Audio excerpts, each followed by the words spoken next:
Hello students, मैं हूं मनीष शंकर तिवारी और आप लोग देखना शुरू कर चुके हैं ई क्लासेस बाय मनीष सर। हम लोग पढ़ रहे हैं सामाजिक विज्ञान कक्षा 10 के लिए इतिहास विषय का पहला अध्याय हम पढ़ चुके हैं। हमने उठा ली है अब भूगोल की किताब। भूगोल, जैसा कि बचपन से हम लोग जानते आ रहे हैं कि धरती गोल है और इस धरती पर पाई जाने वाली सारी चीज़ों का अध्ययन हमको करना है जो नेचर से जुड़ी हुई हैं, जो प्राकृतिक हैं। पिछले वीडियो में हमने भूगोल का पहला अध्याय उठाया था और उसके दो टॉपिक किए थे, संसाधन किसे कहते हैं और संसाधनों के प्रकार। एक रोड मैप लेकर जब हम आगे बढ़ रहे थे तब उसमें हमने देखा था कि संसाधन एवं विकास अध्याय के अंतर्गत संसाधन किसे कहते हैं और संसाधनों के प्रकार के बाद आता है संसाधनों का विकास, उसका डेवलपमेंट। मतलब संसाधनों के विकास के लिए क्या क्या करना होता है, इन चीज़ों को आज हम पढ़ेंगे। इसके अंतर्गत हम देखेंगे संसाधनों के उपयोग और उपयोग से होने वाले लाभ या हानि पर चर्चा।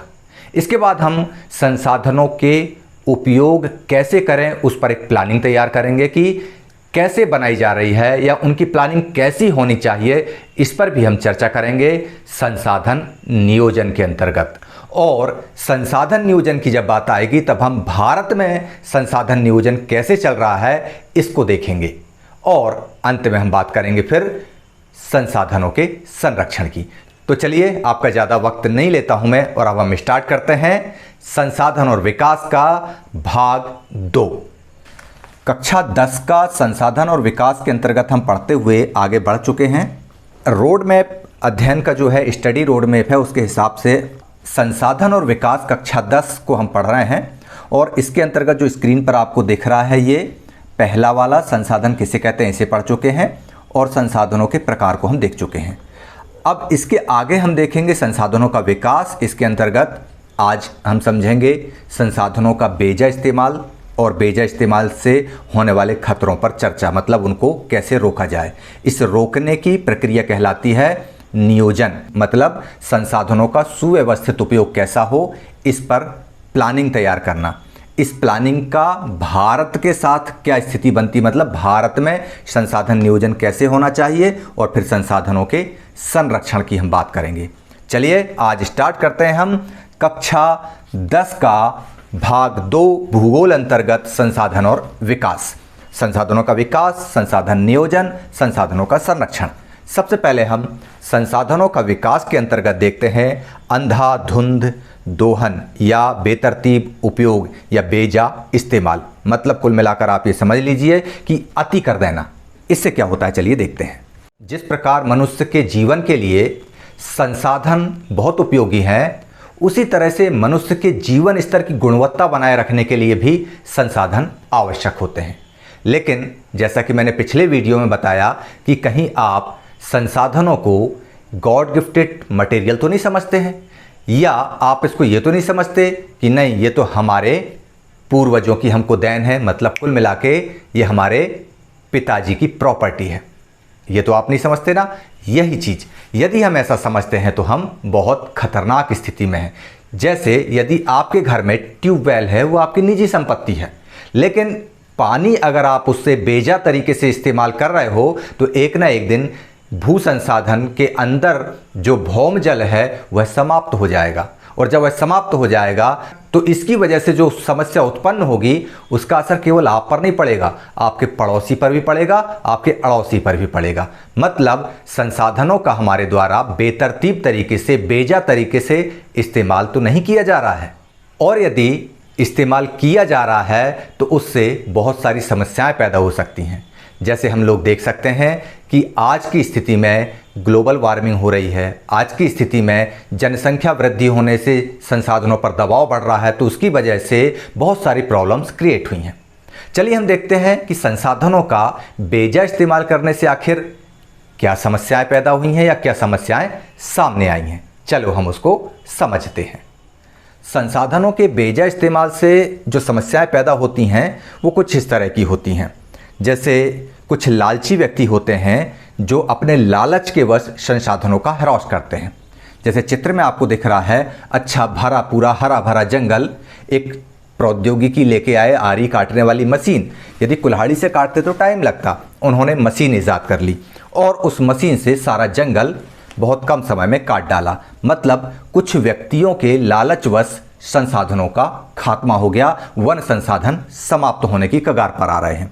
इसके अलावा एक दूसरा दृष्टिकोण हम देखते हैं कि संसाधनों के ऊपर समाज के कुछ विशेष लोगों का कब्जा हो जाता है। इस वजह से क्या हो जाता है, समाज दो वर्गों में विभाजित हो जाता है। एक वर्ग हो जाता है संसाधन संपन्न और दूसरा हो जाता है संसाधन विपन्न। तो जिसके पास संसाधन होते हैं वो अमीर हो जाता है और जिसके पास संसाधन नहीं होते वो हो जाता है गरीब। तो इस तरह से संसाधनों के गलत इस्तेमाल का असर समाज और अर्थव्यवस्था पर भी पड़ता है और अमीर और गरीब की खाई पैदा हो जाती है। तो इस तरह से हमने देखा कि संसाधनों का ह्रास मतलब प्राकृतिक नुकसान हो रहा है, प्रकृति का नुकसान हो रहा है, भौतिक पर्यावरण का नुकसान हो रहा है। इसके अलावा सामाजिक व्यवस्था बिगड़ रही है, अमीर और गरीब की स्थितियां बन रही हैं।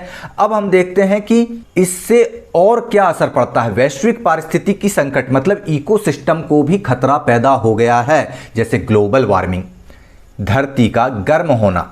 ये संसाधनों के अंधाधुंध इस्तेमाल की वजह से आई स्थिति होती है। मतलब ग्लोबल वार्मिंग तब होती है जब हम जंगलों को बेतरतीब तरीके से काट देते हैं और अपनी सुख सुविधा और जीवन स्तर को बढ़ाने के लिए जिन चीज़ों का इस्तेमाल करते हैं वे चीज़ें प्रकृति को नुकसान वाले केमिकल्स रिलीज करती हैं। ग्लोबल वार्मिंग के अलावा ओजोन परत का क्षतिग्रस्त होना, भूमि का निम्नीकरण और पर्यावरण का प्रदूषित होना, ये प्रमुख इसके कारण निकल कर आते हैं। मतलब संसाधनों के बेतरतीब इस्तेमाल से क्या क्या समस्याएं पैदा हुई। संसाधनों के बेतरतीब इस्तेमालों से, बेतरतीब उपयोगों से हमारे संसाधनों का तो नुकसान हुआ ही, साथ ही समाज में वर्ग भेद आ गया, अमीर और गरीब की स्थिति बन गई। इसके अलावा अमीर और गरीब की स्थिति बन गई वो भी ठीक है, संसाधनों का ह्रास हो रहा है वो भी ठीक है, लेकिन इससे संपूर्ण मानव जाति पर संकट आ गया। संपूर्ण मानव जाति ही नहीं बल्कि पृथ्वी के ऊपर रहने वाले संपूर्ण जीवन पर संकट आ गया। चाहे वह पेड़ पौधे हों, चाहे जीव जंतु हों, चाहे पर्वत पहाड़ हों, सभी पर संसाधनों के अंधाधुंध उपयोग करने से इन सभी पर संकट आ जाता है। और इन संकटों के नाम क्या हैं? ग्लोबल वार्मिंग, ओजोन परत अवक्षय, पर्यावरण प्रदूषण, भूमि निम्नीकरण। ये सारी चीज़ें संसाधनों के बेतरतीब इस्तेमाल के कारण होते हैं। अब हम बात करते हैं संसाधनों का विकास के अंतर्गत अंधाधुंध दोहन से होने वाले खतरों पर चर्चा। हमने खतरे क्या क्या होते हैं ये देख लिए। अब इन खतरों पर चर्चा मतलब इन खतरों से निपटने के लिए जो चर्चाएं की गई उनके बारे में हम बात करते हैं। मानव जीवन की गुणवत्ता और विश्व शांति बनाए रखने के लिए संसाधनों का समाज में न्याय संगत बंटवारा होना चाहिए। मतलब किसी को ज़्यादा या किसी को कम नहीं, सबको आवश्यकतानुरूप समान रूप से संसाधन उपलब्ध होना चाहिए। यह जरूरी क्यों है? यह जरूरी है कि मानव के जीवन की गुणवत्ता बनी रहे, उसका लेवल उसका मेंटेन होता रहे, स्टेटस बना रहे और साथ में सारे विश्व में शांति बनी रहे। लेकिन यदि कुछ ही व्यक्तियों के द्वारा, या व्यक्ति छोड़ दो तो देशों के द्वारा, संसाधनों का जिस तरह से आज दोहन चल रहा है इसी तरह से दोहन जारी रहा, जैसे कि आप चित्र में देख रहे हैं कि पृथ्वी को केक समझ के खा गई है महिला। मतलब संसाधनों का दोहन भी इसी तरीके से बेतरतीब तरीके से, बहुत गंदे तरीके से किया जा रहा है। बड़े बड़े देश इन संसाधनों पर कब्जा जमाए बैठे हैं और गरीब मुंह ताक रहा है। मतलब बैलेंस नहीं है यहाँ पर। और यही स्थिति अगर निरंतर जारी रहती है जो आज है, वही स्थिति आगे भी जारी रही तो हमारी पृथ्वी का भविष्य खतरे में पड़ जाएगा, हमारी पृथ्वी के लिए जीवन मुश्किल हो जाएगा। अब इस तरह की स्थिति ना बने, हर तरह के जीवन का अस्तित्व बना रहे और इनको बनाए रखने के लिए संसाधनों का उपयोग कैसे किया जाए, इसके लिए हमको प्लानिंग करना जरूरी है। जब तक हम प्लान नहीं करेंगे तब तक हम इस पृथ्वी पर ना तो हम पशुओं की, ना पक्षियों की, ना पेड़ पौधों की, ना मनुष्यों की और ना ही जलीय जीव जंतुओं की जीवन की कल्पना कर सकते हैं। अर्थात सतत अस्तित्व सही अर्थ में सतत पोषणीय विकास का ही एक हिस्सा है। अब हमको ये चीज़ समझ में आ गई कि यदि हमको अपना जीवन बचाना है तो इसके लिए हमको हमारे संसाधन को मदद पहुंचाने वाले सारे पेड़ पौधों, जीव जंतु, जल, सबका बचाना बहुत आवश्यक है। अर्थात सतत अस्तित्व, सह अस्तित्व, लगातार सभी का अस्तित्व बना रहना। और यह सह अस्तित्व जो है या यह सतत अस्तित्व जो है, जो आपको ये दिख रहा है, ये सतत पोषणीय विकास का ही एक हिस्सा है। अब आपके दिमाग में एक क्वेश्चन आ रहा होगा कि आखिर यह सतत पोषणीय विकास क्या है। तो चलिए हम देखते हैं सतत पोषणीय विकास किसे कहते हैं। सतत पोषणीय आर्थिक विकास का अर्थ है कि पर्यावरण को हमने नुकसान बिल्कुल नहीं पहुंचाना है, अर्थात बिना पर्यावरण को नुकसान पहुंचाए वर्तमान पीढ़ी विकास की सीढ़ियां चढ़ती जाए। बिना पर्यावरण को नुकसान पहुंचाए वर्तमान पीढ़ी विकास करती जाए, विकास की प्रक्रिया में आगे बढ़ती जाए, लेकिन साथ में इस बात का भी ध्यान रखे कि विकास की इस प्रक्रिया में भावी पीढ़ी की आवश्यकताओं की अवहेलना ना हो। मतलब हमारी पृथ्वी पर जो संसाधन आज हैं, वो संसाधन भविष्य में हमारी संतानों के लिए भी सुरक्षित रह सकें। यही कहलाता है सतत पोषणीय आर्थिक विकास। सतत पोषणीय आर्थिक विकास को ध्यान में रखते हुए संसाधनों का दुरुपयोग ना हो, इसके लिए जून 1992 की बात है, लगभग पूरे विश्व के 100 से अधिक राष्ट्र अध्यक्ष ब्राज़ील एक देश है, उस देश के रियो डी जेनेरो नाम की जगह पर इकट्ठा होते हैं और यहाँ पर होता है प्रथम अंतर्राष्ट्रीय पृथ्वी सम्मेलन। ध्यान रखिए, एग्जाम में पूछा जा सकता है कि पहला भूशिखर सम्मेलन या पहला पृथ्वी सम्मेलन कहाँ हुआ था, तो उत्तर आपको लिखना है रियो डी जेनेरो में हुआ था। रियो डी जेनेरो कहाँ है? ब्राज़ील में है। कब हुआ था? 1992, 1992 में हुआ था।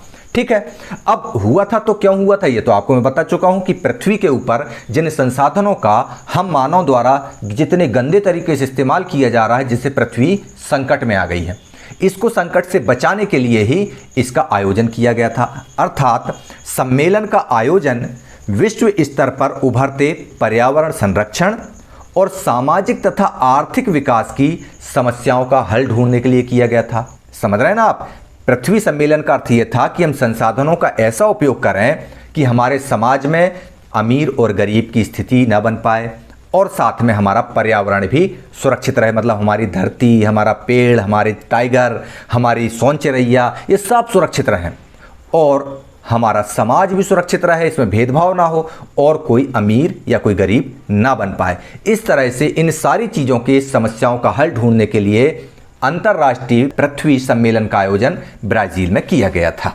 अब इस सम्मेलन का आयोजन हुआ था तो इस सम्मेलन से निकल के क्या बातें आई? आयोजन हुआ ये तो आपकी समझ में आ गया कि रियो में, ब्राज़ील के रियो डी जेनेरो में सम्मेलन आयोजित हुआ। अब इस सम्मेलन में एकत्र नेताओं ने क्या किया? भूमंडलीय जलवायु परिवर्तन और जैविक विविधता, मतलब धरती के ऊपर जो हमारे द्वारा बेजा हस्तक्षेप किया जा रहा है, संसाधनों का गलत तरीके से इस्तेमाल किया जा रहा है, इसकी वजह से क्लाइमेट चेंज हो रहा है, जलवायु में परिवर्तन हो रहा है, साथ में बायोडाइवर्सिटी भी हो रही है, मतलब जैविक विविधता पर भी असर पड़ रहा है।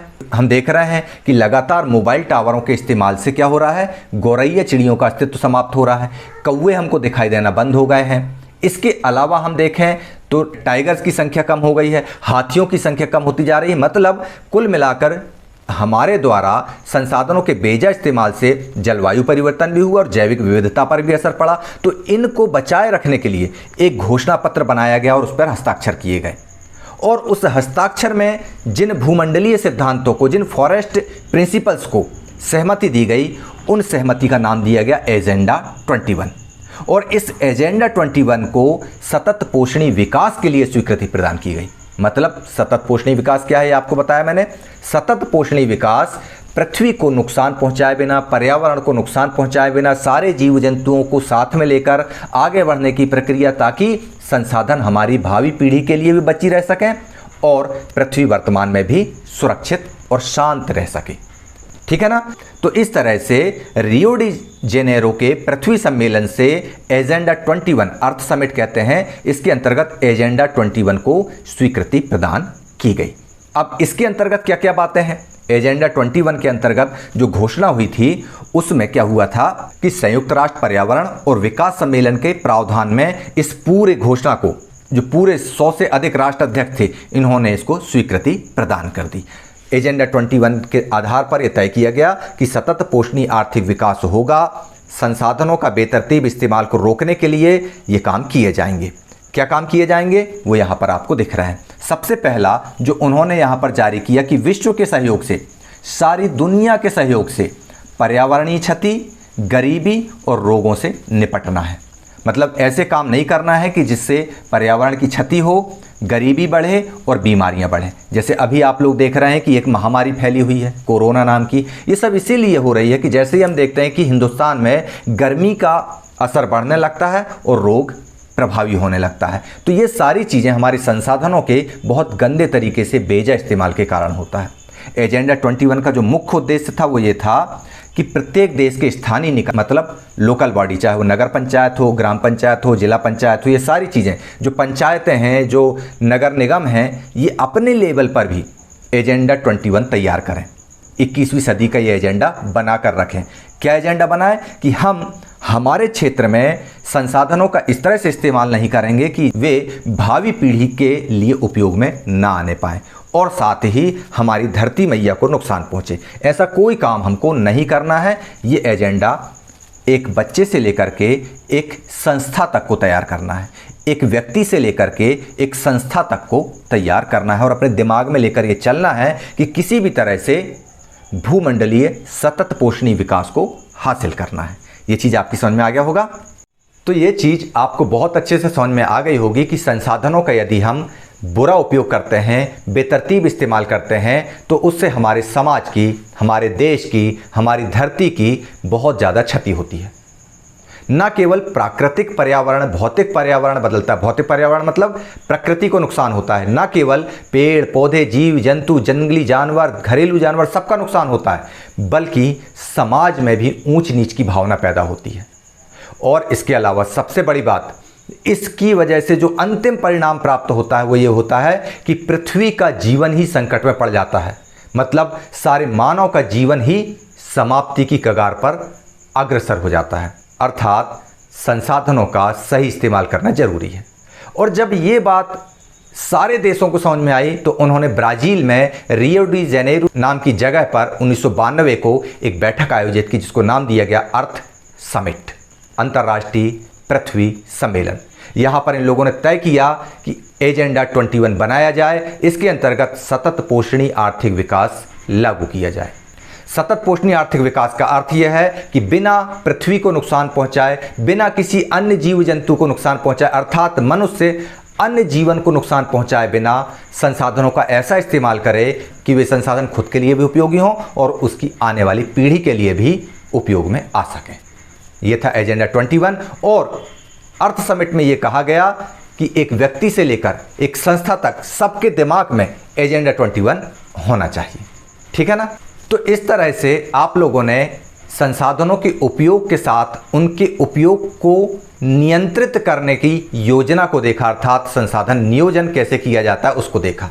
संसाधन नियोजन को और बेहतर तरीके से हमको समझना है तो चलिए हम आगे देखते हैं संसाधनों का वितरण कैसा होता है। जब हमको ये पता चल जाता है कि संसाधनों का वितरण इस तरह से होता है, तब फिर उनके उपयोग के लिए हम बहुत अच्छे तरीके से प्लान बना लेते हैं। चलिए देखते हैं संसाधन नियोजन के अंतर्गत संसाधनों का वितरण। संसाधनों के विवेकपूर्ण इस्तेमाल के लिए नियोजन एक सर्वमान्य रणनीति है किसी भी चीज़ की, संसाधनों का ही नहीं, हर चीज़ का। हम हमारे घरों में भी देखते हैं कि हमारे घरों में जो छोटी छोटी चीज़ें होती हैं, जैसे शक्कर है, चाय पत्ती है, तेल है, साबुन है, इन सारी चीज़ों का हमको हमारे पेरेंट्स विवेकपूर्ण इस्तेमाल करने का बोलते हैं। क्या बोलते हैं? पानी में साबुन मत गलाओ रे, जल्दी ख़त्म हो जाएगी, बोलते हैं ना, हम बोलते हैं। ऐसे ही हम जिन छोटी छोटी चीज़ों का इस्तेमाल बहुत विवेकपूर्ण तरीके से करते हैं, ठीक इसी तरह संसाधनों का इस्तेमाल भी हमको विवेकपूर्ण तरीके से करना चाहिए। और इसके लिए एक सर्वमान्य रणनीति क्या होती है? प्लानिंग बनाना, नियोजन करना। तो इसके लिए भारत जैसे देश में जहां संसाधनों की उपलब्धता बहुत अधिक मात्रा में है, लेकिन इसमें विविधता है, कहीं पर कोई सा संसाधन है, कहीं पर कोई सा संसाधन है, जरूरी नहीं है कि सारे संसाधन एक जगह पर हों। कैसे? जैसे भारत में ऐसे बहुत सारे प्रदेश हैं जहाँ पर एक तरह के संसाधनों की बहुत अधिकता है। जैसे कहीं पर पानी बहुत ज़्यादा है लेकिन हवा की स्थिति नहीं है, जहाँ हवा बहुत ज़्यादा है तो गर्मी नहीं है, जहाँ गर्मी बहुत ज़्यादा है तो वहाँ पर मानव नहीं है। इस तरह से कुछ प्रदेश ऐसे हैं जहाँ संसाधन बहुत अधिक मात्रा में हैं, वे संसाधनों के मामले में अमीर हैं। तो कुछ प्रदेश ऐसे हैं जहाँ पर संसाधन है ही नहीं है, ठन ठन गोपाल, खाली जेब है उनकी संसाधनों के मामले में। तो ऐसे प्रदेश और कुछ ऐसे प्रदेश भी हैं संसाधनों की उपलब्धता के संदर्भ में आत्मनिर्भर हैं। उनके अपने संसाधन हैं, उनकी अपनी प्रौद्योगिकी है, उनकी अपनी टेक्नोलॉजी, और उसको बहुत अच्छे तरीके से इस्तेमाल करते हैं। और कुछ ऐसे प्रदेश भी हैं जहां पर संसाधन है ही नहीं है, उन प्रदेशों की स्थिति बहुत ज़्यादा खराब है। चलिए हम इसको समझते हैं इस तरीके से। भारत देश का ये नक्शा है, आपको ये दिख रहा है। अब भारत में झारखंड, मध्य प्रदेश और छत्तीसगढ़, यहाँ पर बहुत अधिक मात्रा में खनिज और कोयलों का भंडार है। ये चीज़ समझ में आ गया। यहाँ पर क्या क्या है, यहाँ पर कोयला बहुत ज़्यादा मात्रा में पाया जाता है, कोयला है। मध्य प्रदेश में भी बहुत ज़्यादा खनिज पाए जाते हैं। तो कोयला और खनिज का बहुत ज़्यादा भंडार है छत्तीसगढ़, झारखंड और मध्य प्रदेश में। तो अब दूसरी तरफ हम अरुणाचल प्रदेश को देखते हैं, नॉर्थ ईस्ट में जाकर के। तो यहाँ पर जल संसाधन प्रचुर मात्रा में है।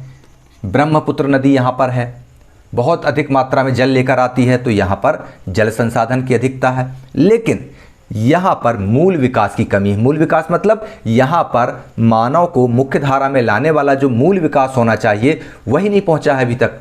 तो इस वजह से इस जल संसाधन का पर्याप्त उपयोग नहीं हो पाता। ब्रह्मपुत्र नदी पर यदि हम बांध बनाकर उस संसाधन का उपयोग करना चाहें तो वह अभी हमारे लिए संभव नहीं हो पाता है। इस तरफ हम राजस्थान की बात करें, राजस्थान में पवन ऊर्जा और सौर ऊर्जा बहुतायत पाया जाता है। यहाँ पर पवन ऊर्जा और सौर ऊर्जा बहुतायत पाया जाता है। बड़े बड़े रेत के मैदान हैं जो गर्माते हैं और सूरज का सीधा लाइट वहाँ पर पहुँचता है, लेकिन हम वहाँ पर सौर संसाधनों का, जल संसाधनों का पर्याप्त मात्रा में उपयोग नहीं कर पा रहे हैं। और यहाँ पर सबसे बड़ी कमी क्या है, अगर अरुणाचल प्रदेश में जल संसाधन की अधिकता है तो यहाँ पर राजस्थान में जल संसाधन की कमी है। यहाँ पर पवन ऊर्जा और सौर ऊर्जा की उपलब्धता है तो यहाँ पर वह चीज़ नहीं है। अर्थात संसाधनों के वितरण में विविधता है। अब हम दूसरी जगह देखते हैं, लद्दाख। लद्दाख एक शीत मरुस्थल है, ये आप सभी लोगों को बहुत अच्छे से पता है। और यह देश के ऐसे भाग पर है जो बिल्कुल अलग थलग पड़ता है। यहाँ पर किसी तरह की कोई आधारभूत संरचना है, ना कोई जल की व्यवस्था है, ना ही यहाँ पर महत्वपूर्ण खनिज पदार्थ पाए जाते हैं। यहाँ पर किसी भी तरह के प्राकृतिक संसाधन उपलब्ध नहीं होते हैं। लेकिन यह प्रदेश सांस्कृतिक विरासत से धनी है। यहाँ की कल्चर बहुत अच्छी है। हालांकि वसीयत उतनी नहीं है, लेकिन जितनी भी है वह वशीगत यहाँ की बहुत अच्छी है। तो इस तरह से हम देख सकते हैं कि राष्ट्रीय, प्रांतीय, प्रादेशिक और स्थानीय स्तर पर संतुलित संसाधन नियोजन की आवश्यकता है। तो ये सारा नक्शा देखकर हमको समझ में आता है कि यहाँ पर खनिज, कोयला अधिक है, यहाँ पानी अधिक है, यहाँ पानी नहीं है तो सौर ऊर्जा और पवन ऊर्जा अधिक है, यहाँ पर कल्चर बहुत अच्छी है। तो अब इस वजह से जहाँ पर कुछ भी नहीं है, जिन क्षेत्रों में कुछ भी नहीं है, अब जैसे मान लो यहाँ पर कोई प्राकृतिक संसाधन नहीं पाया जाता है तो क्या करें, बिजली की उपलब्धता यहाँ कैसे हो, यहाँ से बिजली बनाई जाए, यहाँ भेजी जाए। जल यहाँ बहुत अधिक है तो इस जल का उपयोग कहीं और किया जाए। यहाँ खनिज पदार्थ और कोयले हैं तो इन कोयलों का उपयोग यहाँ पे किया जा सकता है, इधर भेजा जा सकता है। तो इस तरह से राष्ट्रीय, प्रांतीय, प्रादेशिक, स्थानीय सभी स्तरों पर संसाधनों का संतुलित उपयोग किया जाए। इसके लिए एक वेल प्लान बनाने की जरूरत है, बहुत शानदार योजना बनाने की जरूरत है। तो इसके लिए सबसे पहले हमको जानना पड़ेगा संसाधन नियोजन के विभिन्न सोपान क्या है। सोपान मतलब एक तरह से स्टेप की बात कर सकते हैं, विभिन्न चरण, विभिन्न कदम कि संसाधन का नियोजन कैसे करना है। तो ये चीज़ संसाधनों की वितरण को जो मैंने बताया आपको कि कोई संसाधन कहीं पर ज़्यादा है, कहीं पर कम है और कहीं पर है ही नहीं है। अब ऐसे में संसाधनों का नियोजन करना एक बहुत जटिल प्रक्रिया हो जाती है, लेकिन उसको भी करना तो पड़ेगा। तो इसके निम्नलिखित सोपान है। सोपान मतलब निम्नलिखित कदम है, निम्नलिखित चरण है, एक प्रक्रिया है। पहली प्रक्रिया यह है कि देश के विभिन्न प्रदेशों में, हमारे हिंदुस्तान का नक्शा दिख रहा है, इस नक्शे में विभिन्न प्रदेशों में हमको देखना है कि यहाँ पर पर्वत पहाड़ हैं, यहाँ पर बड़े बड़े मैदान हैं, यहाँ पर जलीय संरचनाएं बहुत अधिक हैं, यहाँ पर सौर ऊर्जा, पवन ऊर्जा की बहुतायत है, यहाँ पर कोयला, खनिज इत्यादि अधिक हैं यहाँ पर भी। और इधर समुद्री क्षेत्रों में समुद्र के ज्वार भाटीय ऊर्जा का प्रयोग किया जा सकता है। तो अब इनके लिए क्या करना पड़ेगा, देश के इन अलग अलग प्रदेशों में कहाँ पर कौन सा संसाधन पाया जाता है उनकी पहचान करना होगी। उनकी पहचान करने के बाद हमको एक सारणी बनानी होगी कि मध्य प्रदेश में क्या मिला, उत्तर प्रदेश में क्या मिला, जम्मू कश्मीर में क्या मिला, तमिलनाडु में क्या मिला, ये सारी चीज़ों का हमको एक टेबुलेशन करना पड़ेगा। और इस कार्य के लिए हमको रीजनल सर्वे करना पड़ेगा, अलग अलग क्षेत्रों में जाना पड़ेगा, उनके नक्शे बनाना पड़ेगा। फिर हमको ये देखना पड़ेगा कि ये संसाधन यहाँ पर आर्थिक रूप से संभाव्य है कि नहीं, मतलब क्या इतनी मात्रा में यहाँ पर वो संसाधन उपलब्ध है कि उसको निकालने में जो खर्चा आएगा उसके उपयोग में होने वाले खर्च के बराबर या उससे कम हो। इस तरह से अनुमान लगाना पड़ेगा, उसका मापन करना पड़ेगा। तो पहला स्टेप तो ये हो गया, मतलब संसाधनों की मैपिंग करना। पहला स्टेप हो गया संसाधनों की मैपिंग करना। इसके बाद दूसरा स्टेप होता है संसाधन विकास योजनाएं लागू करने के लिए उपयुक्त टेक्नोलॉजी है कि नहीं, स्किल है कि नहीं, और इंस्टीट्यूशनल प्लानिंग है कि नहीं, वहाँ पर स्ट्रक्चर है कि नहीं। हमको सौर ऊर्जा बहुत अधिक मात्रा में वहाँ उपलब्ध है राजस्थान में, लेकिन यदि हम सोलर पैनल नहीं लगाते, सोलर पैनल लगाने की वहाँ पर टेक्नोलॉजी नहीं है, उस टेक्नोलॉजी को उपयोग करने वाला ह्यूमन स्किल नहीं है, मानव कौशल नहीं है, और मानव कौशल के लिए वहाँ पर कोई संस्थागत ढांचा उपलब्ध नहीं है, तो हम सौर ऊर्जा का उपयोग कैसे कर लेंगे। ब्रह्मपुत्र नदी में बांध बनाना है, लेकिन वहाँ तक बांध बनाने की टेक्नोलॉजी को नहीं ले जाएंगे तो शायद संसाधन का विकास नहीं हो सकता। अर्थात दूसरे स्टेप में संसाधनों की मैपिंग करने के बाद हमको ये देखना जरूरी है कि किस संसाधन का उपयोग किस प्रौद्योगिकी से होगा, किस कुशलता से होगा। ये चित्र में आपको दिख रहा है जैसे कि यदि हमारे पास पानी है तो पानी को टरबाइन पर गिराकर बिजली बनाने के लिए वहाँ पर बांध बनाने लायक स्थिति है कि नहीं। हमको कोयला या खनिज भंडार मिला, हमने सुरंग करके उसके अंदर गए और उसको निकाल कर लाने के लिए हमारे पास में संसाधन या प्रौद्योगिकी उपलब्ध है कि नहीं। इसके अलावा पवन ऊर्जा के लिए हमारे पास विंड पैनल होना चाहिए, खनिजों की खुदाई की व्यवस्था होना चाहिए, हमारे पास कोयला है तो कोयले से बिजली बनाने की व्यवस्था होना चाहिए। इसके अलावा यदि हमको कहीं पर यूरेनियम प्राप्त होता है तो उस यूरेनियम को लेकर के हम क्या परमाणु विद्युत या परमाणु ऊर्जा बना सकते हैं, ये सारी चीज़ें हमको पता होना चाहिए। और यदि नहीं है तो हमको ये ढांचे तैयार करना पड़ेंगे, उनकी टेक्नोलॉजी डेवलप करना पड़ेगी, उनके उपयोग की कुशलता डेवलप करना पड़ेगी, और उसके लिए इंस्टीट्यूशंस प्लानिंग के जो ढांचे हैं, जो स्ट्रक्चर है वो बनाना पड़ेंगे। समझ में आया ना। पहला स्टेप संसाधनों की मैपिंग करना, कौन सा कहाँ पर मिल रहा है, अब मिल रहा है तो उसका उपयोग कैसे करेंगे, उसके लिए टेक्नोलॉजी डेवलप करना। और फिर तीसरे स्टेप में हम आते हैं संसाधन विकास योजना और राष्ट्रीय विकास योजना, दोनों अलग अलग होती हैं। राष्ट्रीय विकास योजना का ही हिस्सा होती है संसाधन विकास योजना। जैसे भारत की राष्ट्रीय विकास योजना पहले क्या थी, पंचवर्षीय योजनाएं, आजकल क्या है, नीति आयोग के द्वारा बनाई जा रही नीतियां। ये दोनों एक दूसरे की पूरक हैं, लेकिन कब पूरक होंगी, जब मानव कौशल के द्वारा उनमें समन्वय स्थापित किया जाए, वे दोनों एक दूसरे के साथ जुड़कर मानव की मदद करें। ठीक है ना। ये सारी चीज़ें हमारी समझ में आ गई। अब इन सारी चीज़ों के लिए संसाधनों की मैपिंग हो, मैपिंग होने के बाद में उनकी लिए टेक्नोलॉजी हो, टेक्नोलॉजी इत्यादि सब उपलब्ध हो गई। इसके बाद जो देश के विकास की जो योजनाएं बनाई जा रही हैं उनको संसाधन विकास की योजनाओं के साथ में समन्वयित करना, एक तरह से मर्ज करना। अब देश की आज़ादी के बाद भारत में संसाधन नियोजन के उद्देश्य से पहली पंचवर्षीय योजना में यही प्रयास किए गए हैं। मतलब पहली पंचवर्षीय योजना जो है यह राष्ट्रीय विकास योजना कहलाई, और इसने संसाधन विकास की योजना के साथ में कोऑर्डिनेशन का काम किया। ये चीज़ हमारी समझ में आई। मतलब भारत में संसाधनों के विकास के लिए, संसाधनों के उपयोग के लिए जो प्लानिंग बनाई गई वह 3 स्टेप में थी। संसाधन खोजने के बाद संसाधन के उपयोग की टेक्नोलॉजी डेवलप करना, टेक्नोलॉजी डेवलप करने के बाद में देश की योजनाओं के साथ में उसको लिंकअप करना। ठीक है ना। ये चीज़ आपकी समझ में आ गई होगी।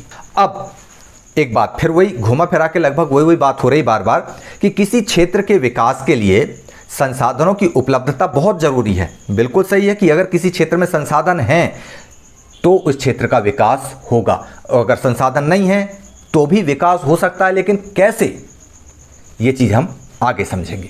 अब मान लो किसी क्षेत्र में, हम यहाँ पर ये चित्र दिख रहा है, इसमें हम ये देख लिए कि बहुत ज़्यादा पेड़ पौधे और हवा पर्याप्त मात्रा में उपलब्ध है। लेकिन जब हवा पर्याप्त मात्रा में उपलब्ध है, अर्थात हम यहाँ से पवन ऊर्जा का निर्माण कर सकते हैं, पवन ऊर्जा जनरेट कर सकते हैं, लेकिन पवन ऊर्जा जनरेट तब होगी जब वहाँ पर पवन ऊर्जा जनरेशन के लिए आवश्यक प्रौद्योगिकी उपलब्ध होगी। अगर प्रौद्योगिकी उपलब्ध नहीं है, कोई इंस्टीट्यूशनल ढांचा उपलब्ध नहीं है, तो उपलब्ध संसाधन भी कोई काम के नहीं। तो ऐसा ही हमारे देश में अभी है। हमारे देश में बहुत से ऐसे क्षेत्र हैं जहाँ पर संसाधन बहुत ज़्यादा उपलब्ध हैं। इसके बावजूद भी वे क्षेत्र आर्थिक रूप से पिछड़े प्रदेशों की गिनती में आते हैं। तो हमारे देश में अभी बहुत से ऐसे क्षेत्र हैं जहाँ पर संसाधन बहुत ज़्यादा है, मतलब संसाधन से वो समृद्ध हैं, संसाधनों के मामले में अमीर हैं, लेकिन जेब से गरीब हैं। क्यों? क्योंकि संसाधनों के इस्तेमाल की टेक्नोलॉजी वहाँ तक नहीं पहुँच पाई है। इसके विपरीत अगर हम कुछ देखें कि ऐसे प्रदेश भी हैं जहाँ पर संसाधनों की कमी है, संसाधन उपलब्ध नहीं है, इसके बावजूद भी वे आर्थिक रूप से विकसित हैं, पैसे वाले हैं, अमीर हैं। ऐसा क्यों है? ऐसा इसलिए है क्योंकि उन्होंने संसाधनों के ना होते हुए भी संसाधनों को उपयोग करने वाली टेक्नोलॉजी डेवलप की है। तो दूसरी जगह से संसाधनों को लेकर आते हैं अपनी जगह पर और उसको अपने उपयोग लायक बनाने में टेक्नोलॉजी का प्रयोग कर लेते हैं। तो ये चीज़ आपको समझ में आ गई होगी कि केवल संसाधन किसी के पास होना पर्याप्त नहीं है। संसाधन है और यदि उसका उपयोग करना आए तो ही आप आर्थिक रूप से समृद्ध हो सकते हैं। सपोज करो आपके पास में लैपटॉप है, एक संसाधन है, लेकिन अगर लैपटॉप चलाने की टेक्नोलॉजी आपके पास नहीं है, लैपटॉप चलाने की आपके पास स्किल नहीं है, कौशल नहीं है, तो आपके लिए लैपटॉप बेकार है और लैपटॉप से होने वाले लाभ से आप वंचित रह जाएंगे। ठीक है ना? इसी तरह से संसाधन के मामले में कि संसाधन तो बहुत है लेकिन हम उसका उपयोग नहीं कर पा रहे। अब कुछ लोग ऐसे होते हैं जिनको लैपटॉप चलाते आता है और लैपटॉप चलाने की टेक्नोलॉजी आती है और वो स्किल्ड होते हैं। ऐसे लोगों के पास खुद का लैपटॉप ना होते हुए भी किसी दूसरे का लैपटॉप इस्तेमाल कर लेते हैं और अपनी टेक्निक लगाकर वो आर्थिक रूप से समृद्ध हो जाते हैं। समझ में आया ना ये चीज़? बस ऐसे ही संसाधनों के मामले में होता है कि बहुत सारे प्रदेश ऐसे हैं जहाँ पर संसाधन हैं लेकिन तकनीक नहीं है उनके इस्तेमाल की, और कुछ ऐसे प्रदेश हैं जहाँ संसाधन नहीं है लेकिन उनके इस्तेमाल की तकनीक है तो वे अमीर हैं। अब हम बहुत पहले की अगर बात कर लें, अंग्रेज़ों के ज़माने की, तो अंग्रेज़ों के ज़माने के समय को क्या कहते हैं हम? उपनिवेश काल। मतलब जब भारत अंग्रेज़ों का उपनिवेश हुआ करता था। उस समय अंग्रेज या जो व्यापारी थे वे भारत में कब आते थे? वे जब भारत में आते थे तो उन प्रदेशों पर उनकी नज़र रहती थी जहाँ पर संसाधन प्रचुर मात्रा में पाए जाते हों, बहुत ज़्यादा मात्रा में उपलब्ध हों, और उन आक्रमणकारियों का उद्देश्य ये होता था कि इन संसाधनों को किसी भी तरह से लूट कर हमारे मालवाहक जहाज़ों में, रेलगाड़ियों में, बैलगाड़ियों में भरें और अपने देश की तरफ फुर्र हो जाएं। ये उनका उद्देश्य हुआ करता था। तो ऐसे प्रदेश जहाँ पर संसाधनों की बहुत ज़्यादा उपलब्धता थी, वे प्रदेश विदेशी आक्रमणकारियों का शिकार ज़्यादा बने। अर्थात किसी प्रदेश का विकास तभी संभव है जब वहाँ पर संसाधन उपलब्ध हों और साथ में उसके विकास की टेक्नोलॉजी हो, संसाधन के उपयोग की तकनीक उपलब्ध हो, या फिर तकनीक जरूरी है, या फिर अगर संसाधन उपलब्ध नहीं है तो कौशल और उसका संस्थागत ढांचा उपलब्ध हो। ठीक है ना? चलिए हम देखते हैं कि किस तरह से अंग्रेज कितनी दूर से भारत के संसाधनों का इस्तेमाल किया और उनको लूट खसोट कर ले गए। ये देखिए, जैसा कि मैं आपको बता रहा हूँ कि जो विदेशी आक्रमणकारी थे, जैसे यहाँ पर हम देखते हैं, ये यहाँ पर इंग्लैंड है, ये यहाँ पर फ्रांस है, ये यहाँ पर नीदरलैंड है, ये यहाँ पर पुर्तगाल है, ये यहाँ पर पुर्तगाल है। ये तो इस तरह से ये जो यूरोपीय पावर्स थी यहाँ पर, ये सारी की सारी भारत में आई और यहाँ पर इन्होंने संसाधनों की लूट मचा दी। यहाँ से वे भारत से नील पैदा करते, भारत से कपास लेकर जाते और यहाँ के कारखानों में लगाते। क्यों? क्योंकि यहाँ पर टेक्नोलॉजी थी लेकिन संसाधन नहीं था। तो ये संसाधन भारत से ले जाते और यहाँ पर अपनी कौशल, तकनीक और प्रौद्योगिकी का इस्तेमाल करके उनका उपयोग करते और उनको अपना जीवन स्तर बढ़ाने के लिए संसाधनों की तरह इस्तेमाल करते। तो अर्थात संसाधन किसी प्रदेश के विकास में तभी योगदान दे सकता है जब वहाँ पर उपयुक्त प्रौद्योगिकी विकास और संस्थागत परिवर्तन हो। अन्यथा संसाधन लेकर बैठे रहो, कौन क्या कर लेगा उसमें? ठीक है ना? अब जब इसके बाद में देश आज़ाद हो गया 15 अगस्त 1947 को, तो इससे भारत के जो नीति निर्धारक लोग थे उनको काफ़ी कुछ सीखने को मिला। उपनिवेशन के यानी उपनिवेश काल के दौरान में विभिन्न चरणों में भारतीयों ने ये सब अनुभव किया कि यदि भारत में विकास करना है तो केवल संसाधनों की उपलब्धता पर ही निर्भर होना ठीक नहीं है। प्रौद्योगिकी, मानव संसाधन की गुणवत्ता और ऐतिहासिक अनुभव का भी योगदान, ऐतिहासिक अनुभव को भी सहेजना जरूरी है। और बस भारतीयों की यही समझ जो अंग्रेजों ने भारतीय संसाधनों के उपयोग करते समय दिखाई थी, भारतीयों को समझ में आ गया कि अंग्रेजों के पास में कपास नहीं था, उन्होंने हमारा कपास लूट के ले गए और खुद बढ़िया अच्छे अच्छे एक नंबर क्वालिटी के कपड़े पहने और हमको बताते थे कि हम बड़े आदमी हैं। अब जब देश आज़ाद हो गया तब हम लोगों को ये समझ में आ गया कि हमारे पास जो संसाधन हैं उन संसाधनों का यदि उपयोग करके हमको भी आर्थिक रूप से अच्छी स्थिति हासिल करना है तो टेक्नोलॉजी लाना पड़ेगा, मानव संसाधन की गुणवत्ता बढ़ाना पड़ेगी और इतिहास से हमको सीख लेना पड़ेगी। ये चीज़ भारत ने की। तो इस तरह से हम लोगों ने संसाधनों के विकास के अंतर्गत संसाधनों का उपयोग देखा। उन उपयोग के दौरान हमने देखा कि लोग बेजा तरीके से इस्तेमाल कर रहे हैं और बेजा इस्तेमाल से पृथ्वी अर्थात हमारी धरती मैया कांप उठी, थरथरा उठी, चित्कार उठी। उसकी आवाज़ सुनकर हमारे ही इस पृथ्वी के अलग अलग देशों के 100 राष्ट्राध्यक्ष ब्राज़ील देश के रियो डी जनेरो शहर में इकट्ठे हुए। उन्होंने एजेंडा तैयार किया जिसका नाम रखा गया एजेंडा 21। और एजेंडा 21 में तय किया गया कि अब किसी भी जीवन को कष्ट पहुंचाए बिना किसी भी संसाधन का बेतरतीब इस्तेमाल नहीं करना है। संसाधन का ऐसा इस्तेमाल होगा कि वह आने वाली पीढ़ियों के लिए भी बचे रह सकें, साथ ही हमारे साथ जितने भी जीवन हैं वे भी सुरक्षित और संरक्षित रह सकें। ये तैयार हो गया। इसके बाद भारत में भी संसाधनों को लेकर के प्लानिंग की गई।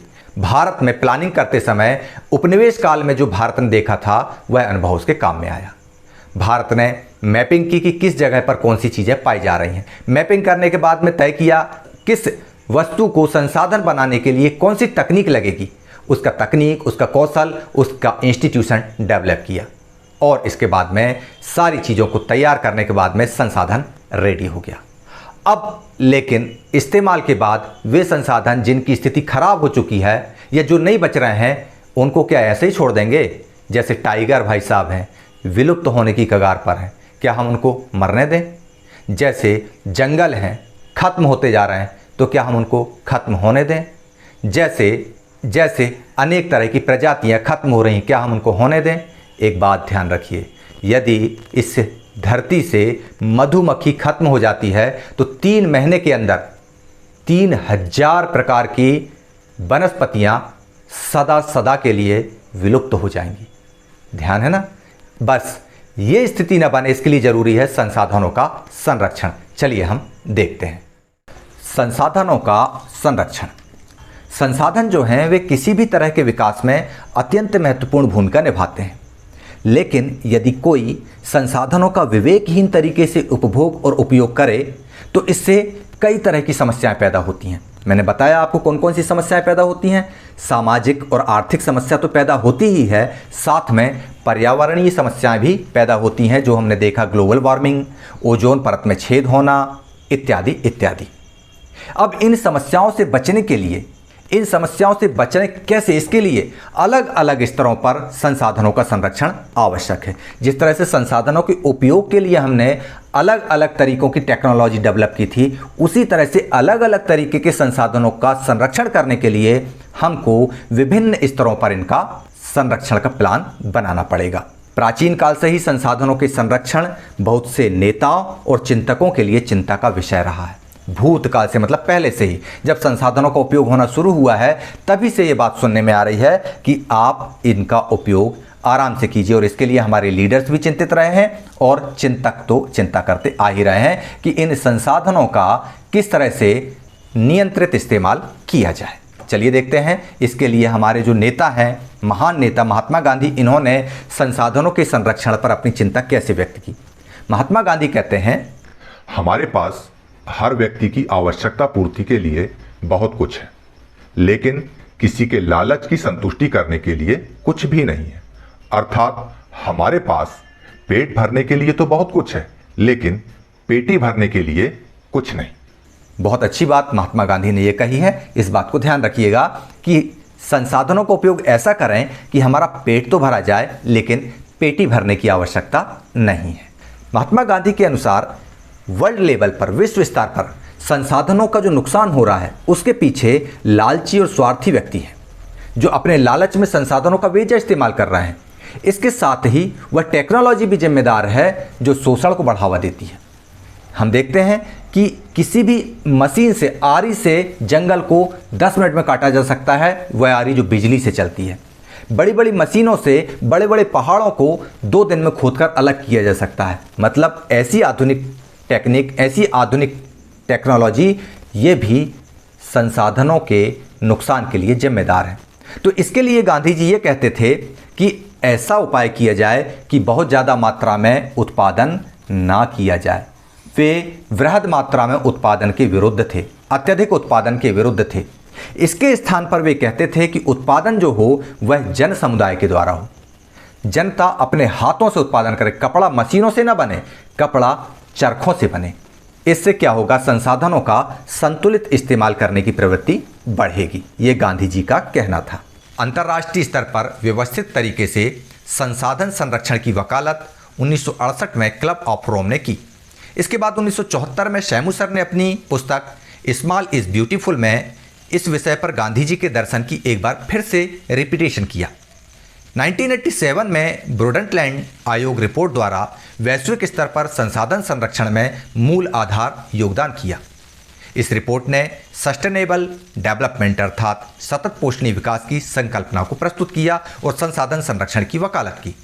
यह रिपोर्ट बाद में हमारा साझा भविष्य अर्थात आवर कॉमन फ्यूचर नाम के शीर्षक से पुस्तक के रूप में प्रकाशित किया गया और इसे सम्मेलन में जारी किया गया। तो इस प्रकार संसाधन और विकास अध्याय के इस भाग 2 में आप लोगों ने क्या जाना? आप लोगों ने जाना कि संसाधनों के विकास की प्रक्रिया कैसी हो। विकास की प्रक्रिया में हमने इनके उपयोग को देखा कि आज का आदमी इन संसाधनों को बहुत गंदे तरीके से इस्तेमाल कर रहा है और उस वजह से सारे लोग संकट में आते जा रहे हैं। इसलिए इनके इस्तेमाल का तरीका क्या हो, इसके लिए एक नियोजन किया गया और इस नियोजन के लिए अंतर्राष्ट्रीय पृथ्वी सम्मेलन का आयोजन किया गया था ब्राज़ील में 1992 में जून महीने को। वहाँ पर यह तय किया गया कि एक एजेंडा बनाया जाएगा, उसका नाम होगा एजेंडा 21 और उसमें तय किया जाएगा कि संसाधनों के बेतरतीब इस्तेमाल से अमीरी और गरीबी की खाई को पाटना होगा, रोगों को दूर करना होगा और भौतिक पर्यावरण को बचाना होगा। यदि हम ये करने में कामयाब रहते हैं तो हम पृथ्वी का जीवन भी बचा पाएंगे। साथ ही इस एजेंडा 21 का मुख्य उद्देश्य, एग्जाम में अगर पूछते हैं कि इस एजेंडा 21 का मेन गोल क्या था, मुख्य उद्देश्य क्या था, इसका मुख्य उद्देश्य यह था कि व्यक्ति से लेकर संस्था तक, मतलब लोकल बॉडी में जो लोग बैठे हुए हैं, ग्राम पंचायत, जिला पंचायत, जनपद पंचायत, नगर निगम, नगर पालिका, इन छोटी छोटी जगहों पर भी सतत पोषणीय विकास को ध्यान में रखते हुए योजनाएं तैयार की जाए कि संसाधन भावी पीढ़ी के लिए बचे रहें और वर्तमान पीढ़ी उनका संतुलित उपयोग करे। ये चीज़ हमने देखा। इसके बाद हमने संसाधनों के वितरण की बात करी कि भारत में संसाधनों का वितरण कैसा है और उस वितरण के आधार पर हम संसाधनों के उपयोग के विभिन्न सोपान तय किए। हमने पहले सोपान में हमने संसाधनों की मैपिंग की। मैपिंग करने के बाद उन संसाधनों के उपयोग की टेक्नोलॉजी की बात की और इसके बाद हमने देखा कि भारत की जो विकास योजनाएं हैं उन विकास योजनाओं का संसाधन विकास योजनाओं से समन्वय कैसे किया। इसके बाद हमने देखा था कि किस तरह से अंग्रेजों के शासनकाल में, जिसको हम उपनिवेश काल कहते हैं, अंग्रेजों ने संसाधन संपन्न प्रदेशों की ज़्यादा लूटमारी की थी। इन सारी चीज़ों से हम हिंदुस्तानियों ने सीख ली और संसाधनों के समुचित उपयोग के दिशा में हमने काम करना शुरू किया। अंत में हमने देखा संसाधन का संरक्षण। ये सारी चीज़ें आप लोग इस वीडियो में स्टार्ट से देख सकते हैं। चलिए ठीक है, आज के लिए इतना काफ़ी है। अगले वीडियो में हम बात करेंगे भू संसाधन की। चलिए मैं चलता हूँ भू संसाधन को तैयार करने के लिए। आप लोग देखते रहिए ई क्लासेस बाय मनीष सर और मुझे याद दीजिए। जय हिंद, जय भारत।